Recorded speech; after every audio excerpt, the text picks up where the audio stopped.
Greetings to you all. I am Amara Esther Chimakunam. I'll be chairing this section with my colleague, Dr. Abdul. So, on behalf of the Conversational School of Philosophy, I welcome you all to the second international conference on biotechnology, human enhancement, and African ethics. So today we'll be having critical discussion on the intersection of human biotechnological enhancement and African ethics.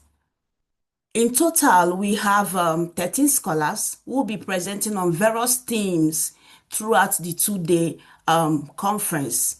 So the first day of this conference, which is today, is divided into two sessions. We will first cover the three lectures for session one and then open up the floor for Q&A. Also, we will take the keynote address and a talk for session two, and afterwards, we will open the floor for Q&A. Please, speakers, you should note, aside from the keynote speaker, that you have 15 minutes for your talk. Please stick to time so that you will have enough time for engagement. And also, as you join this conference, kindly mute your microphone. Thank you, and let us get started. I'll be calling on Dr. Arabia Ato to give a 5 minutes opening remarks on behalf of the Conversational School of Philosophy. Arabia, please talk to us. Thank you. All right, thank you very much, Amara. I hope you can all hear me. Yes, we can. All right. So I would like to very specially welcome all our keynote speakers, our participants and attendees to this second international virtual conference on biotechnology, human enhancement, and African ethics, which is hosted by the Conversational School of Philosophy and in collaboration with Transhumanist Africa in New York, United States.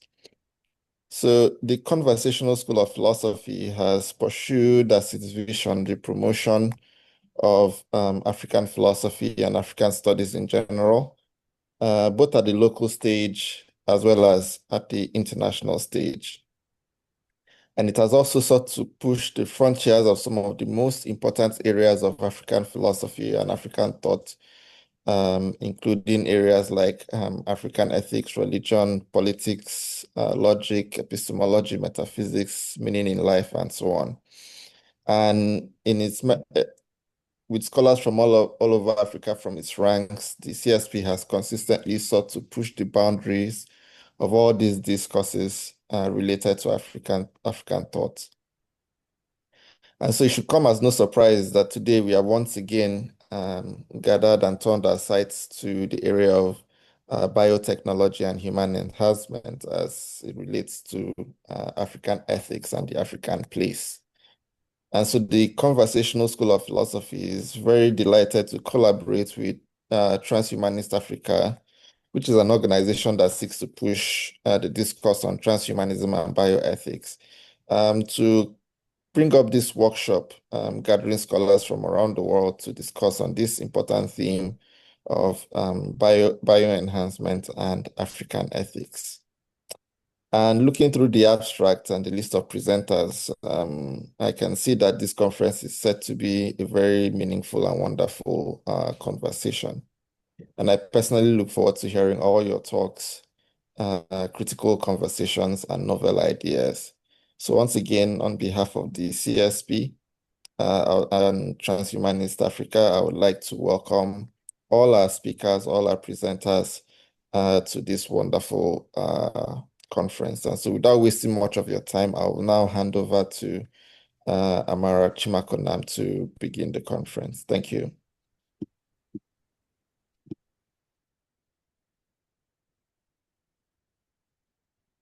Okay, thank you very much, Arabia. My network is a bit problematic here.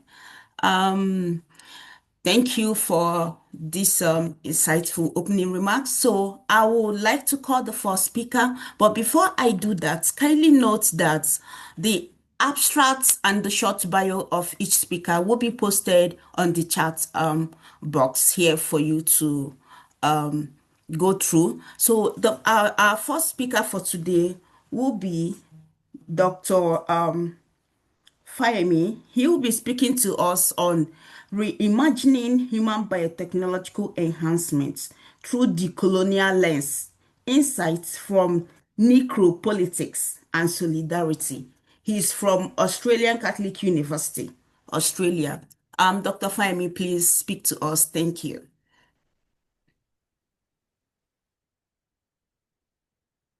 Yeah. Uh, Greetings to everyone. Thank you for having me today. I hope my slides are showing on your screen. Please, have I been able to share my screen? Yes. Are you seeing my slide? Yes. Okay. Thank you. Um, it's a very rare privilege having this opportunity to talk to you about a topic that emanated indirectly from aspects of my current research. And my topic is reimagining human biotechnological enhancement through a decolonial lens, insights from necropolitics and solidarity. Just a bit of background. My current research is partly on developing a decolonial account of solidarity and how that can apply broadly to ethics frameworks in global health research. So when I saw the call for this conference, I began to think, is there a limit to how far these accounts can apply? In other words, can the account of solidarity that I've developed, which I hope to share with you guys in some moment, that can it applied in the context of the theme of the conference? The theme of the conference broadly is about thinking, exploring African bioethical perspectives in relation to the subject matter of human enhancement. So the possibilities of enhancing human biological features through the ambitious frontiers of genetic engineering, neurotechnology, artificial intelligence, or life extension science have really fueled debate in the Western world. And that debate is dominated by two big schools of thought. Call one the transhumanists, or pro-transhumanists, who celebrate enhancement as humanity's next evolutionary stage.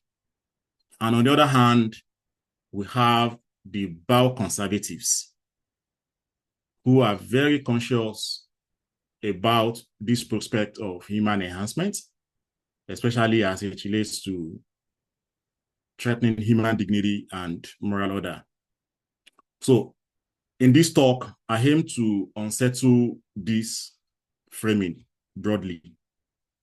I argue that the attempt to reduce the ethics of human enhancement to this binary ignores the enduring structures of coloniality embedded in biotechnologies production, access, and distribution. So the debate, as we have it currently, is that humans are more of universal subjects and that they share both in the risk and the possibilities of enhancement. But I think this is an illusion because technologies are never neutral. Technologies are born, they are distributed, they are regulated in a world still marked by legacies of empire, coloniality, racial capitalism, amongst others. So when we think about the access to biotechnology, it's not simply a matter of choice or consumer preference. It indeed reflects global inequalities of power and wealth. So if we want to imagine a just and inclusive futures of human biotechnological enhancement, I think we need to step outside the Western binary of transhumanism versus bioconservatism. And to do this, in this talk, I want to turn to Bembe's concept of necropolitics and an account that I've developed on solidarity together with some colleagues here in Australia. So Bembe helps us to see how enhancement biotechnologies risk becoming tools of exclusion, determining whose lives are valued and whose are made disposable. Which life can we dispose? So, and I think solidarity also connects in a fundamental way because the account of solidarity that we have developed offers a way to resist that danger by insisting on some virtues and duties. So in this talk, I would like to take us through what that debate is, necropolitics, African conception of solidarity, and how enhancement technologies can be reimagined using a decolonial conception of solidarity. And I have some potential criticisms, then I conclude. So I think I will move on away from this introduction. So the debate, I've mentioned the debate between the pro-transhumanists and the bioconservatives. Largely, these are the core lines of thinking in on this issue. But the key question we need to ask is, must we seek to understand, do we need to understand who is potentially empowered more by such biotechnologies? So when we see the abbreviation HBE here, it means human biotechnological enhancement. And I said it remains problematic due to the high risk of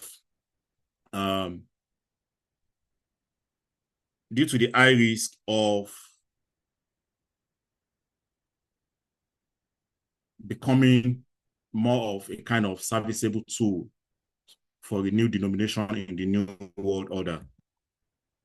So what happens to this? Okay. So just a quick one about necropolitics. So it's a critical decolonial theory that examines how power asymmetries determine life and death. So the current world order that we have, according to Bembe, its view is that it creates a kind of biological exclusion and biological disposability among marginalized populations. So enhancement, human enhancement from his perspective is not just about extending life. It is deeply entangled within this necropolitical system. And that system determines which lives are worthy of enhancement and which lives are to be consigned to non-enhancement with premature death. So the question is, we're at a risk of, we have these necropolitical tendencies within the general ecosystem of transhumanism evolution. So, and it leads to series of consequences. Unequal access, biomedical experimentation of marginalized populations, and it tends to have the possibility of focusing on the elite having access to enhancement. So now a quick one to solidarity and its decoloniality, a framework that I've developed. And that framework derived from a beehive metaphor using a Palafra approach, which is dominant in many sub-Saharan African cultures. As we do know that beehive represents future structures, it's a metaphor for illustrating how human societies may be structured on shared identities and solidarity. So here, our conception of solidarity is that it's a positively oriented affective disposition with people that won't share similar circumstances for the sake of harmonious well-being through concerted efforts. And the solidarity the account that we have developed is underpinned by integrated virtues and duties. So both work hand in hand. So 5 virtues with derivative duties are identified. And each of these virtues and duties, they have proverbs that are backing them up within the African cultural system, especially the Yoruba thought that we use in basing it. So solidarity virtues, we have humility, which means recognizing one's limits of knowledge, cooperation, working together, sharing, participation, hospitality. Each of these has their corresponding duties. From humility, we have a duty to listen. From cooperation, we have a duty of co-agency. From sharing, we have a duty of reciprocity. From participation, we have a duty of reflexivity. And from hospitality, we have a duty of accommodation. So the question is, given this brief account of solidarity, what is the nexus between necropolitics, solidarity, and human enhancement? And the core argument here is that when we take the colonial conception of solidarity, it serves as a normative force in reducing necropolitical risk, and it can help us in ensuring that human enhancement biotechnologies do not increase global inequalities. And how can it do so? So if you take a look at the relational virtues of humility as an example, it can mitigate extreme pride or overconfidence, especially amongst scientists pursuing transhumanist projects. So it's not discouraging. It's just to say, slow down, okay? And it ensures that no single population will monopolize human biotechnological enhancement. So the value of the virtue of sharing is really key as well. And sharing is about addressing access to disparities. It requires enforcement in national and international policy frameworks about sharing the benefits of transhumanist projects. Hospitality has to do with is a relational virtue that is often overlooked in technology governance, especially biotechnology enhancement. And here, it requires actors to engage genuinely with diverse populations, welcoming their perspectives, concerns as co-constitutive of enhancement initiatives. Listening, it's a key virtue to be demonstrated by actors in the transhumanist project. And scientists must adapt research design to local realities and incorporate community feedback. Co-agency, which is another virtue. Here, we think co-agency is like working together, taking responsibility together. And governments in the Global South, for example, they also need to exercise co-agency when they establish national oversight boards with community representation, especially in matters relating to equitable distribution of human enhancement technologies. So reciprocity, which is another duty in the colonial conception of solidarity that we have developed, we think it helps to disrupt necropolitical tendencies that would otherwise treat vulnerable populations as expendable. It obligates a minimalist theory to contribute to the pool of research, and communities contributing to research receive tangible benefits. Reflexivity is a very important theory, and reflexivity means we need to have continuous thinking, right? Continuous monitoring by oversight bodies to evaluate who benefits and who is excluded in Okay, I'm transhumanist sorry projects. to cut in here. Please, you have 5 minutes more. Yeah, that's fine. So before I move to the potential objections, the idea of necropolitics may appear abstract, especially if we consider the context in which being explored it, which is in political sense, critiquing Western democracy and all that. But such a potential objection can be countered. But before I counter it, necropolitical decolonial framework, it's really helpful because it helps to reveal hidden inequities and power dynamics that really impact human biotechnological enhancement. And such a perspective exposes how new technologies may privilege the wealthy or elite while leaving marginalized populations effectively excluded or at risk.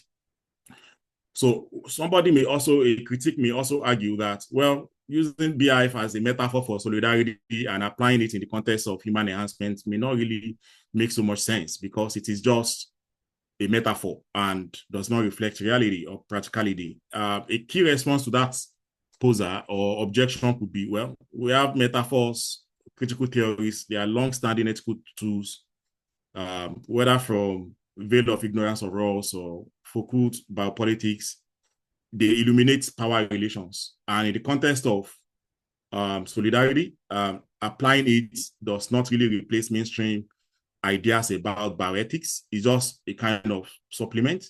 And it's a matter of epistemic justice to consider it as a view worthy of consideration. So I think on this point, I will stop for now. Then I look forward to your questions. And at that point, we can discuss other areas yet covered on the topic. Thank you for your listening attention. Thank you very much, Doc, for your wonderful lecture. So please write down your questions or your comments for this lecture. I'll be moving on to the next speaker.